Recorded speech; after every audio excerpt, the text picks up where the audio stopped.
कैसे एक ब्राह्मण ने अपनी बुद्धि का प्रयोग करके गांव को समस्या से बाहर निकाला। प्राचीन काल में एक छोटा सा गांव था जिसका नाम शांतिपुर था। यह गांव अपने नाम के अनुरूप एक बहुत ही शांत और सुंदर स्थान था। हरे भरे खेत, ऊंचे पहाड़ और बहती हुई नदियां इसे स्वर्ग सा महसूस कराती थीं। यहाँ के लोग भी बहुत सरल, सहृदय और ईमानदार थे। इसी गांव में एक ब्राह्मण रहता था जिसका नाम श्रीधर था। श्रीधर अपनी बुद्धिमत्ता और नीतिपूर्ण जीवन के लिए पूरे गांव में विख्यात था। श्रीधर का जीवन अत्यंत सरल था। वह वेदों और पुराणों का ज्ञाता था और धार्मिक कार्यों में समय व्यतीत करता था।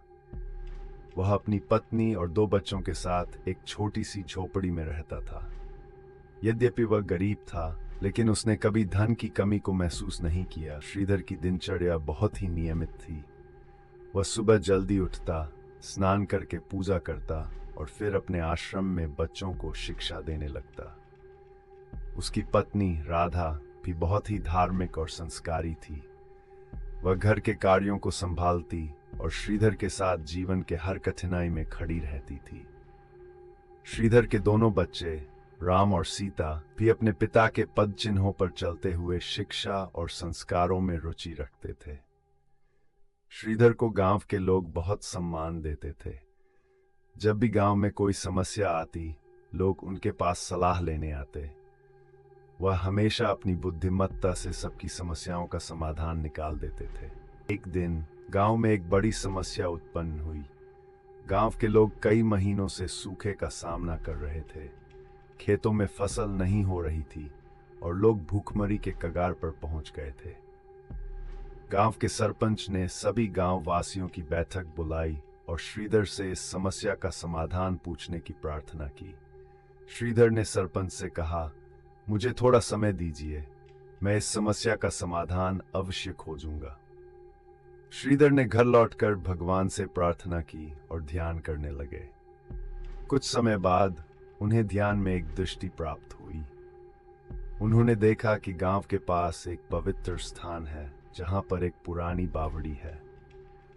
उस बावड़ी में पानी की प्रचुरता है, लेकिन वह बावड़ी कई वर्षों से उपेक्षित है और उसमें कूड़ा करकट भरा हुआ है। श्रीधर ने सोचा कि यदि गांववासी मिलकर इस बावड़ी को साफ करें तो पानी की समस्या का समाधान हो सकता है। श्रीधर ने अगले दिन गांववासियों को बुलाया और अपनी दृष्टि के बारे में बताया। उन्होंने कहा, गांव के पास की पुरानी बावड़ी को साफ करना होगा। उस बावड़ी में पानी है जो हमें सूखे से बचा सकता है। गांववासी इस योजना को सुनकर खुश हुए और उन्होंने श्रीधर की बात मानने का निर्णय लिया। अगले दिन से ही सभी गांववासी मिलकर उस बावड़ी को साफ करने में जुट गए। कई दिन की मेहनत के बाद बावड़ी से पानी निकलने लगा। ये देखकर गांववासी बहुत खुश हुए। अब उनकी पानी की समस्या का समाधान हो गया था। गांव में फिर से खुशहाली लौट आई। इस प्रकार दोस्तों, अगर किसी भी समस्या का धैर्य पूर्वक समाधान किया जाए तो उसका हल प्राप्त किया जा सकता है। हमें किसी भी समस्या का समाधान करने के लिए प्रयास करना चाहिए।